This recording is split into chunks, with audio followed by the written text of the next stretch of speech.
Okay, well, here's the 19-inch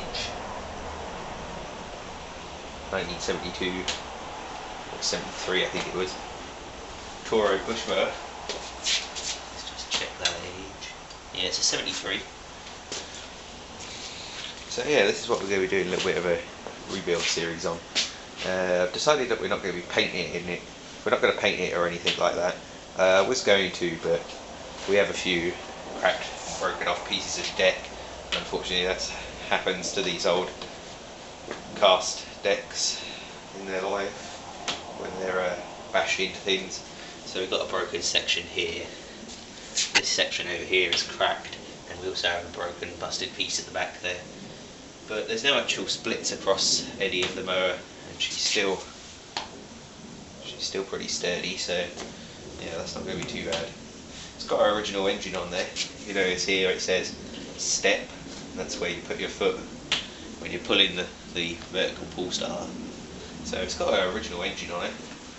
So the rest of the motor should date to 73 as well.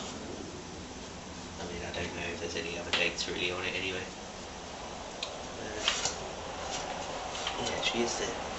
It doesn't appear to have a tiny wee bit of compression.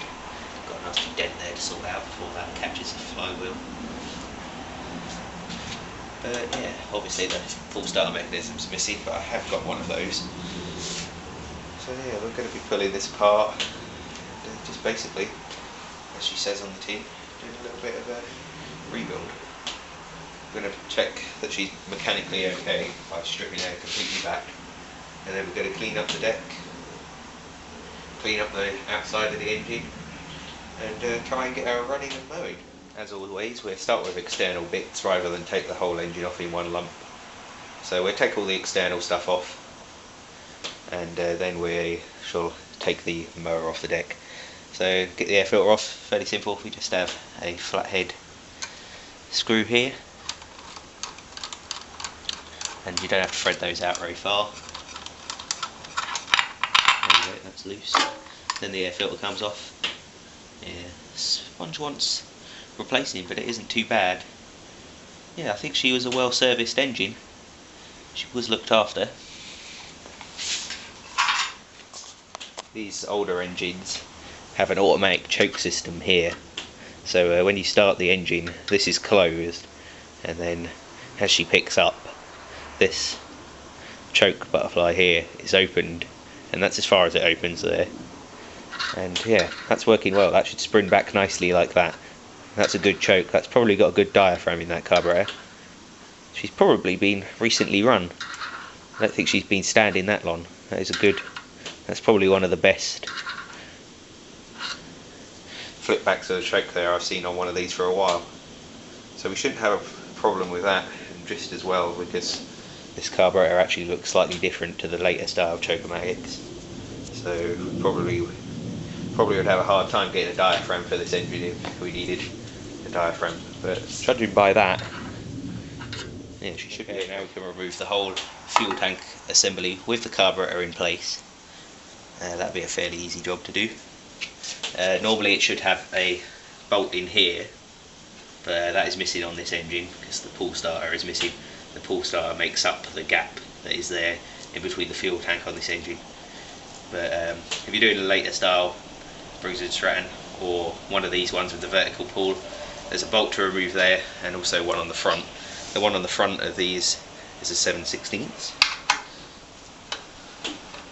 and that should come off pretty easily. Now the whole fuel tank and carburetor should just slide off there. Just twist it back. You've got a small governor that hooks into the small hole just here, right there, and just twist that and the governor hook comes off. Don't think there's anything in that fuel tank, sounds pretty clear. We'll just re-thread our bolt into there just so we don't lose it. This is definitely an older style carb, that is all metal, there's no plastic in there. Yeah, pretty good. Okay, now we're going to remove the engine's cowling. 3 bolts. There's one at the front here, and two at the back on either side. So those are again 7/16. Well, 7/16 fits it anyway. Okay, before we can remove the cowling, you have a small bolt here to take off. That just holds your throttle cable in place. Also holds the correct adjustment to get it to go from the stop position to all the way to full throttle.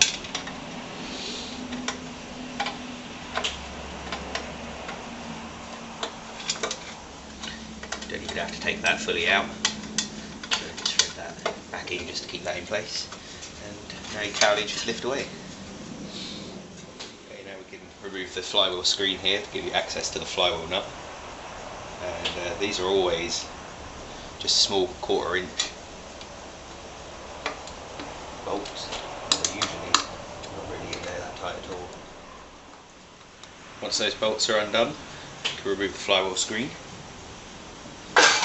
That gives you access to the flywheel bolt here, which we're going to attempt to tackle next. That should be fun. They're sometimes quite tight. Okay, now to take the flywheel off, you're going to want to find some way of stopping the engine, and to do that on this one I've just put a block of wood underneath because the blade is still attached, and that stops the engine dead. But sometimes you could just put a bit of wood on the fins here. Be very careful with that, you don't want to snap any of these fins really. So really the best way to do it, I suppose,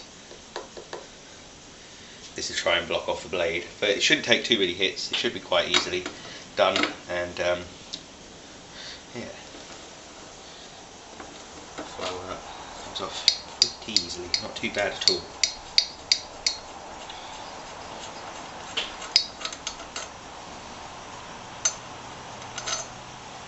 Yep, and there you go. There is a sure sign that this engine wouldn't have run if I'd tried to get it going straight off the bat. It's a bit hard to tell on the camera, but the older flywheel key has sheared. The flywheel key slot on the crankshaft is there, and the one on the flywheel is there. They don't line up, so that's a sure sign that she's either hit something very hard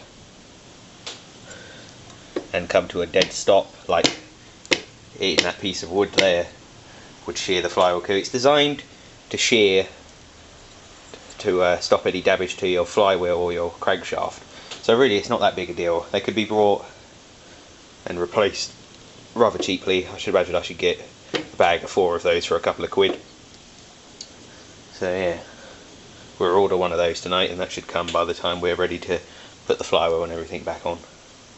Yeah, it's a little bit of a bugger, but that's pretty usual to find, and that is probably why this engine was probably why this mower come to stop being used, was probably because it kept on kicking back and not starting because the flywheel keys broke. Okay, well, removing the flywheel, you have a couple of options here really. This engine actually has a tapered up bit here that you can actually tap with a hammer right there without needing the nut on, but still, just put the nut on a couple of turns. So if the tapered bit here wasn't here, what you would want to do, you would want to put your flywheel nut on. You can see your threads just starting to show there, so back it up a bit until the nut is just covering the threads, so the nut is actually above the end of the crankshaft, and then you can tap on the nut. On this one it isn't really necessary because you've got this bit here, and whilst doing that, apply some light force just to the rim of the flywheel here, not being too harsh. Just pry it up a little bit and give it a few taps with a hammer. It should come loose. If not, you might want to apply some light heat there from a blowtorch or something similar, and then it should pop. They're not really too hard. They always come off eventually. It just depends how much force you're going to need to put on there. But try not to put too much force when prising it up, because these are just cast casings, and you don't want to crack a big hole in one of those, because then the block is useless. But yeah, I've never actually broken anything removing a flywheel, and this one just popped off with some light force and a couple of taps from a hammer. So yeah, there we go, flywheel's off. And that's a good chance to show you the key there, which is really badly damaged. That's really bad. That's quite bad. But hopefully, because that key has gone like that, yep, we've done no damage to the keyway in the flywheel. And also no damage to the keyway on the crankshaft. That is as good as demonstration as the purpose of a flywheel key you'll ever get, is seeing one sheared like that. That's exactly what they're designed to do. That's designed to give long before you do any damage to your crankshaft. So yeah, that's something you can often find when you're dealing with an old mower that hasn't run for a while.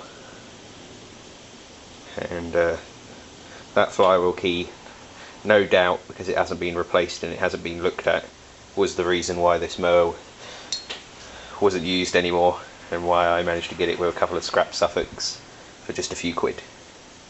But yeah, luckily that broke quite early in its life, and it hasn't had much use, hopefully. Certainly feels like it hasn't had much use. And let's just hope whatever it hits hasn't bent the crankshaft. It will still run with a bent crankshaft, but it will shake a bit. But I don't, well, actually it probably hasn't been run since it hit something, so we don't know what damage has been done to the crankshaft yet. We shall look at that when the engine is off the deck.